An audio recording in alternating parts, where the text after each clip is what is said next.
वहाँ पे देखो हिंदुओं के लिए तो बहुत अत्याचार होता है, खाने पीने में, उठने बैठने में, त्योहारों व्यवहारों में। पढ़ने जब बच्चे जाते हैं तो आप वहाँ पे बच्चे छोटे छोटे भी ये बोलते थे कि आप बुतों की पूजा करते हो। ये हिंदू जो वहाँ से आ रहे हैं उनकी तो यहाँ पे हिंदुस्तान में आना एक मजबूरी हो गई है।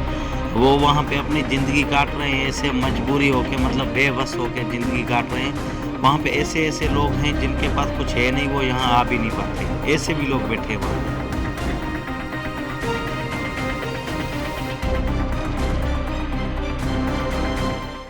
केंद्र सरकार ने नागरिकता संशोधन कानून के तहत पाकिस्तान, बांग्लादेश से आए हिंदू शरणार्थियों को नागरिकता देने का काम कर रही है।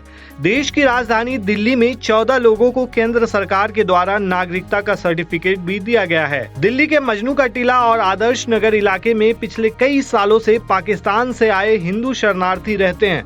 यहाँ लोग साल 2012-13 यानी साल 2014 से पहले हिंदुस्तान आकर बस गए थे।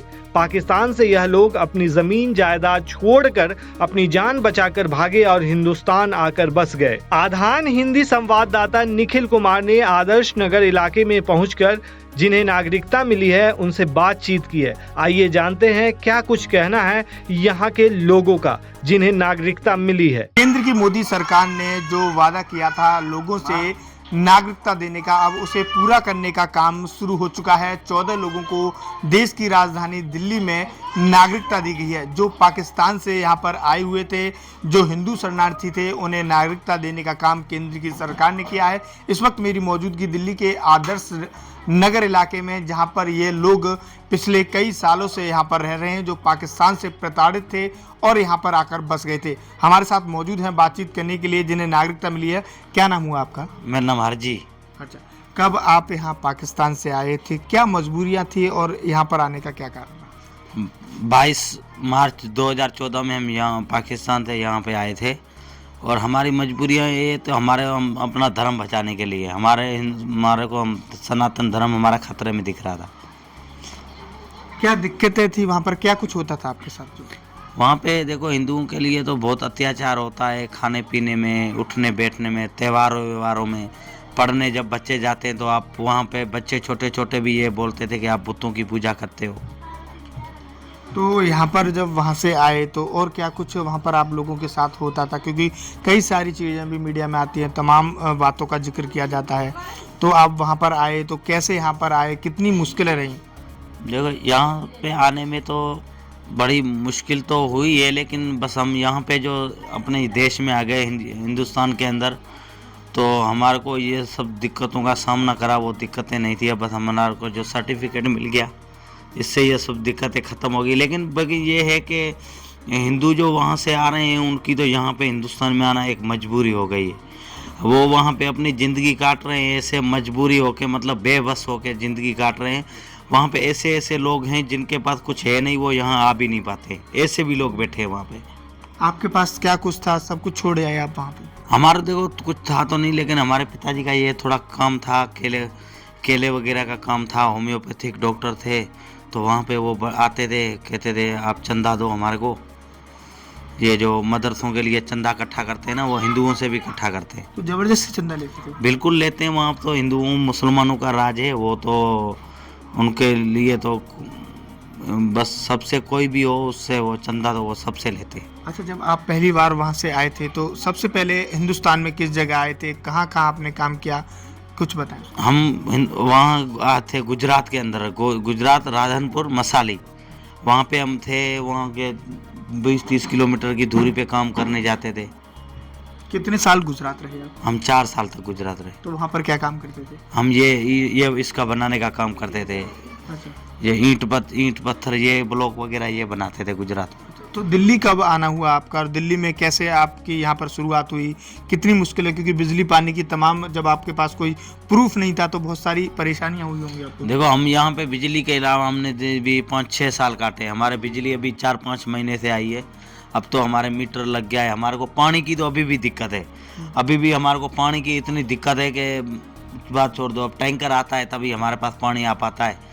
दिन में एक ही बारी सुबह के टाइम में आता है, बस टैंकर आता है तो पानी। आपके परिवार में कितने लोग रहते हैं? आपकी शादी हो चुकी है? हाँ जी, मेरी शादी हो चुकी है। मेरे 3 बच्चे हैं। मम्मी पापा रहते हैं, तीन बहन भाई, 4 बहन भाई हैं। तो आप क्या काम करते हैं यहाँ पर? मैं अभी मोबाइल कवर का काम करता हूँ। अच्छा, तो पढ़ाई लिखाई कितनी की रखी है? पढ़ाई वहाँ तो मैंने इंटर कर रखा है। हम्म। अच्छा, यहाँ पर अब बच्चे पढ़ने जाते हैं? हाँ, मेरे 2 बच्चे अभी स्कूल में जा रहे हैं, आदेश नगर के अंदर सरकारी स्कूल में। अच्छा, क्या कभी आपने सोचा था कि आपको देश की नागरिकता मिल जाएगी? क्योंकि सरकार ने वादा किया था, लेकिन अब उसे पूरा करने का सिलसिला शुरू हो चुका है। 14 लोगों को नागरिकता दी जा चुकी है, उसमें से आप भी हैं।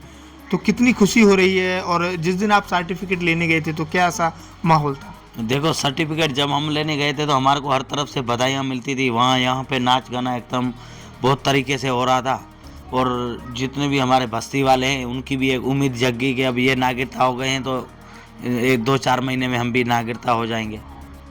कभी सोचा था कि नागरिकता मिलेगी? नागरिकता तो देखो मिलना तो था। मोदी सरकार ने आज तक जो वादा किया है वो उन्होंने पूरा तो करा ही है।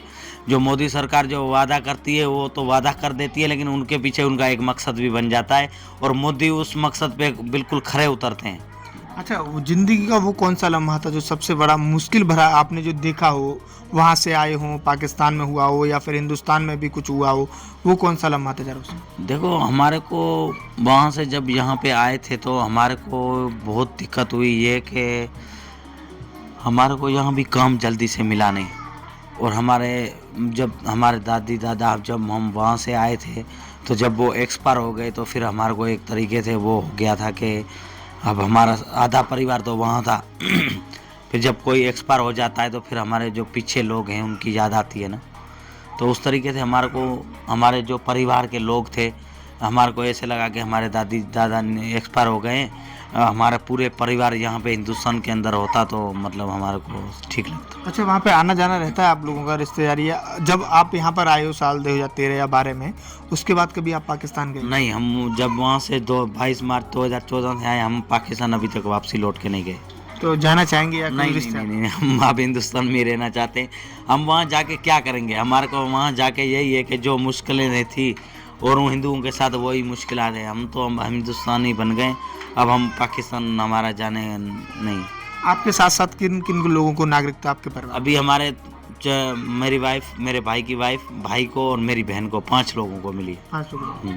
तो आज काफ़ी खुश नजर आ रहे हैं। बिल्कुल, खुशी तो हमारे को उसी दिन से ही है जो ये मोदी सरकार ने जो हमारे को यहाँ हिंदुस्तान के अंदर ये जो मान सम्मान दिया है, इसकी खुशी तो हमारे को है ही है। क्या कुछ जिंदगी में बदलाव अब आप देखेंगे, क्योंकि अब आप भारत के निवासी बन गए हैं, तो क्या कुछ जिंदगी में बदलाव आने वाले हैं? देखो, पहले जब हम यहाँ पे थे तो हमारे को ऐसे लगता था हमारे बच्चे पढ़ेंगे तो बस वो तो ऐसे ही 10-15 हज़ार की नौकरी कर पाएंगे। जब से ये सर्टिफिकेट मिला है तो हमारे को एक मकसद मिल गया है कि अब हमारे बच्चे पढ़ भी पाएंगे और उनको सरकारी सुविधाएं भी मिल पाएगी, सरकारी नौकरी भी मिल पाएगी। देखिए, बहुत बहुत धन्यवाद। ये थे जिन्हें नागरिकता मिली है, और ये इनका मैं तस्वीर दिखाना चाहूँगा। ये घर है, यहाँ पर जो लोग रहते हैं, पिछले कई सालों से इन लोगों ने अपनी जमा पूंजी कर यहाँ पर अपना घर बनाया है, और इनका यही कहना है कि पाकिस्तान में हमारे साथ कितने अत्याचार हुए, हमने काफ़ी दुख झेला है, लेकिन आज सुकून इस बात का है कि हमें देश की नागरिकता मिल गई है, और इस वजह से ये लोग काफ़ी खुश हैं। और साफ तौर पर मोदी सरकार की यह सराहना भी इसलिए कर रहे हैं क्योंकि मोदी सरकार ने इनसे वादा किया था, उसे पूरा कर दिया। जब इन्हें सर्टिफिकेट मिला तो इनकी आंखों में खुशी के आंसू भी थे। अब इन लोगों को उम्मीद भी है, उम्मीद जागी है, क्योंकि यहाँ पर बहुत सारे लोग आदर्श नगर और मजनू के टीले इलाके में रहते हैं। इनकी उम्मीद यह जागी है कि अब जब 14 लोगों को नागरिकता मिल गई है तो अन्य लोगों को भी अब यह नागरिकता दी जाएगी। दिल्ली से निखिल कुमार, आदान हिंदी के लिए।